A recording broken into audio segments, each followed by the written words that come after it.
Hi, I'm Audrey. I beat the often path by dropping out of Stanford after my freshman year to found a K-12 education company. Audrey Wisch is a powerhouse, a juggernaut, a wunderkind, or maybe she's just a really cool person with a great idea. Audrey is the Stanford Stop Out co-founder of Cardinals, a company that's redefining mentorship for K-12 students. They've raised millions in funding, and they did an astonishing $750,000 of sales in their first year when she was just an undergrad at Stanford.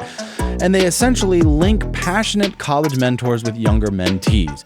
In a time when children are in dire need of both better education and human connection, her mission is just so important. So here's Audrey Wisch of Cardinals. I'm Ross Palmer, and this is Beat the Often Path.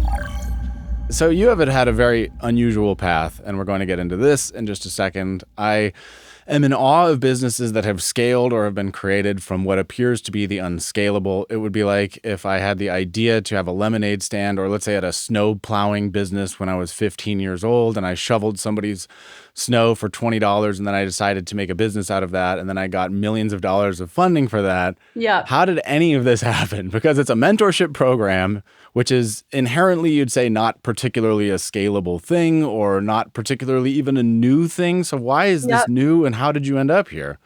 Yep, totally. I love that you brought up the lemonade stands because I never considered myself entrepreneurial or an entrepreneur, but I was like the queen of lemonade stands in my middle school days. So that brought me back to my roots. It's everybody? Oh my God. Like, I feel so left out. I missed the bus. Two things that I never had: a lemonade stand and Forbes 30 under 30. What the heck? That's, the commonalities amongst us. They go together. It's hand in hand.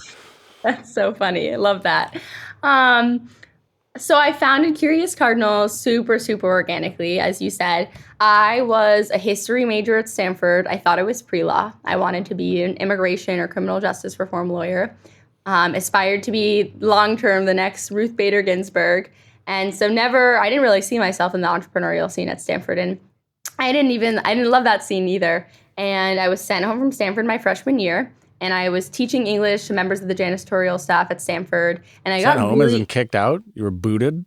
Sent home? It was March of 2020. And sent home because of the pandemic. Right. Hit. Gotcha. Yes. I was supposed to be on Stanford. I was not doing some fun spring break program. I got into the research seminar. I was going to be on campus. And they were like, you have to go home early. I live in New York. So I went, I took my finals virtually at my friend's house. They lived in LA. And then they were suddenly you're like $80,000 a year doesn't seem like such a good deal anymore. No. And then I realized I actually had to fly home to the East Coast. I was home on the East Coast. I was doing Stanford Online that spring. But I was like, this was my freshman year at Stanford. Like, this is what I had worked so hard for. And I didn't get the spring quarter at Stanford.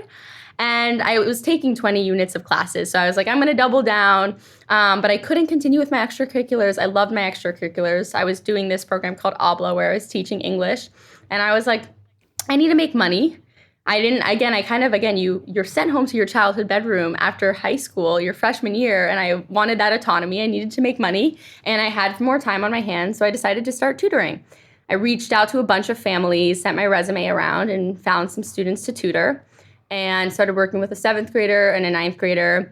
Working with them, observed how disengaged and uninspired they were with what they were learning in school and how they were absorbing and regurgitating what they were reading in a textbook, but they didn't know why they were learning what they were learning.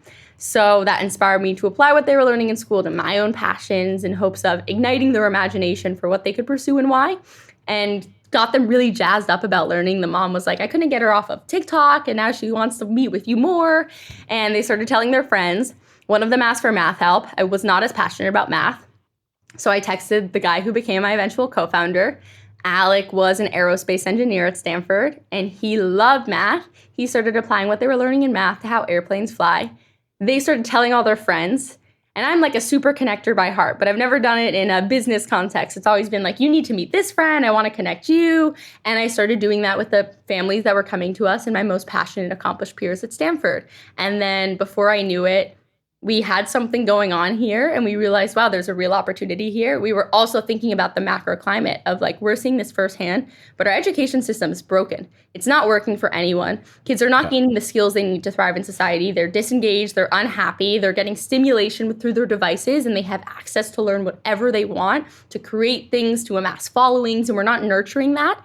And there's just terrible inequity in our country as well. It's not working. And so we were like, let's do this as a side hustle. This is super fun. It was June of 2020. We launched our first Wix website, and never in a million years would I thought I would be here almost 3 years later.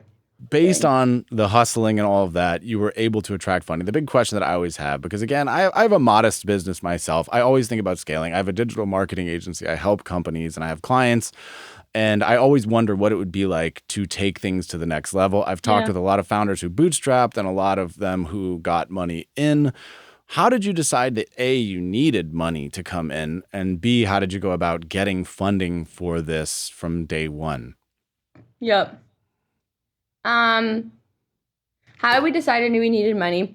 As soon as we were like, okay, let's bring full-time people on board who have more experience than having gone to college, we needed to raise money because they couldn't take the risk of joining a company that we were fortunate to be able to pay them for the first 4 months before we had capital in the bank, but they weren't going to come on board without funding. And they saw these young Stanford scrappy kids, and that was kind of the level of security they needed when they were already taking a risk with such young founders, with being the first hires at a startup as well. So we realized we needed that to bring them on board and to be able to pay them.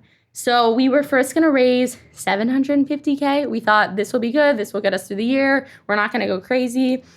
And how did we go about raising that money? We were reaching out to our happy parents, and we were saying, is anyone interested? Does anyone know anyone?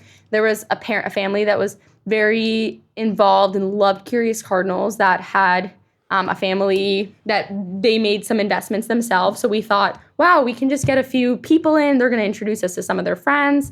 And then we had one of our first parents say, hey, this family who's been with you guys, who I referred, he runs a fund and he would love to speak with you. And we had no idea. This parent, he actually took his fourth grader out of school to do Curious Cardinals full time that year. And I thought this man was crazy. I was like, there's this man who took his fourth grader out of a private school in LA to do Curious Cardinals full time. And when he first called me, I was like, I'm not sure if you want to do that with us. And he was like, no, your mentors are amazing. I would love to. His son did design thinking, philosophy, physics, creative writing, environmental science, architecture, computer science, one-on-one with our mentors. Wow. As a fourth grader. Wow. And he said, he got on the phone with us. We couldn't even find the fund online. We were like, who is this guy? He was like, my son's learning didn't just 2x, it 10x, it soared. He said, I hated shopping. Amazon came along. I hated driving Uber. I've always hated my kids' education. They're capable of so much more. They're uninspired and disengaged. Curious Cardinals. Don't just raise $750K, raise $5 million. I'll do the whole thing. My co-founder and I are like, are you serious? One ripple catapulted the whole thing. And then everyone wanted to invest, and we suddenly were oversubscribed. Oh my goodness. Okay. And how it was near 5 million. I think I read that somewhere. How much did it end up being then? We raised 4.25 million first, and then we did a bit of a seed extension and have raised 6.8 million total. Okay. But the other person who got involved was we were part of the Stanford affiliated incubator called StartX, where we met one of our advisors, and he introduced us to his friend who's named Not Cool, who founded Audacious Ventures. And we were kind of like, we don't know them. How cool is it that all our other investors are parents at Curious Cardinals? And they were super ambitious and really showing us they wanted to be involved. And then I was part of some female founder group called Galvanizer, where they made an exception for me, actually. It was all business school women, and I hadn't even finished undergrad. And I won $10K at a pitch competition. And one of the judges was a former partner of Not Cool's at Lightspeed. So I emailed her after, did a backdoor reference call. She was like, raise more, change around, do anything to get him involved. And I was like, oh my God. And then we did references with his other founders.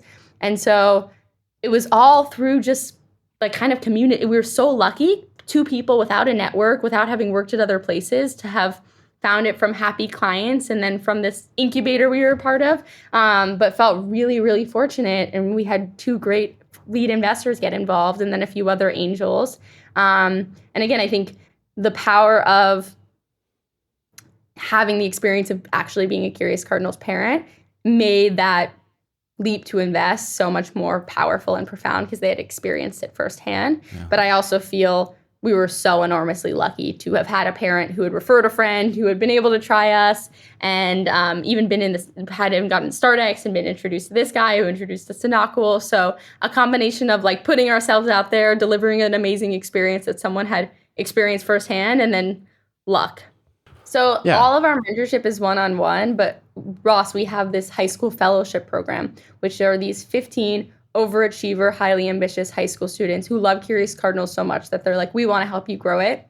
And we sent them a form recently of what they want to learn more about. They all want to learn about marketing. I think we got to get you to be a guest speaker for our high schoolers. You have a lot of wisdom to drop for them. Oh, I'd love to. I've done a few things like that with kids in the past, and it was great. I did like a whole UK entrepreneur. I'd be honored, honestly. You'd be. I'll say you're not allowed to tell them about the no aspirations part, but everything else you've said is really inspiring. That's right. Just ignore the fact that 90% of the time he's 50% full of shit. If you can accept that, there's probably some gold in there somewhere. You'll teach them a lesson. This is how you captivate people. You have to. And then you'll tell them what's real. Lies. Yeah, that's true. No, I would be absolutely honored. I'd love the idea. I'll write you about that. I think you'd be great. I love chatting with the kids. I love the kids. Like I said, I feel like they've gotten a rotten deal, especially the last few years. Been often maligned and needlessly so, which I don't appreciate. I think there is sort of a union in some ways. Well, maybe we feel that as millennials, we feel that there's a union between millennials and maybe Gen Z say, oh no, that's like maybe we're just like putting our arms around. I spend all my time with millennials and moms. So I feel like more millennial than Gen Z, though I'm so Gen Z in a lot of ways. Right. So I have some problems with our generation too. But I do think that we are teaching in school the same things that our parents learned.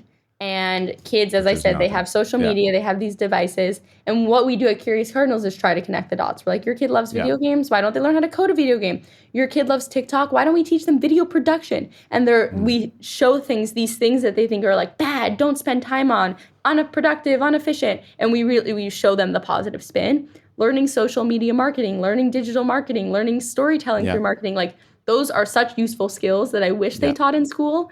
And for sure. Kids, they can do so much on their own if they're just taught it. So excited for what's to come. Your energy is palpable. Your enthusiasm is infectious.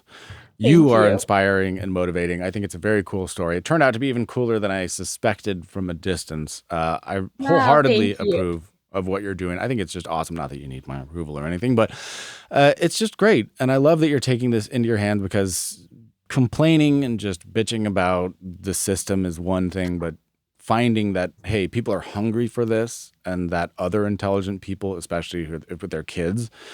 I want my kid, who's now 4 years old, to learn these kinds of things.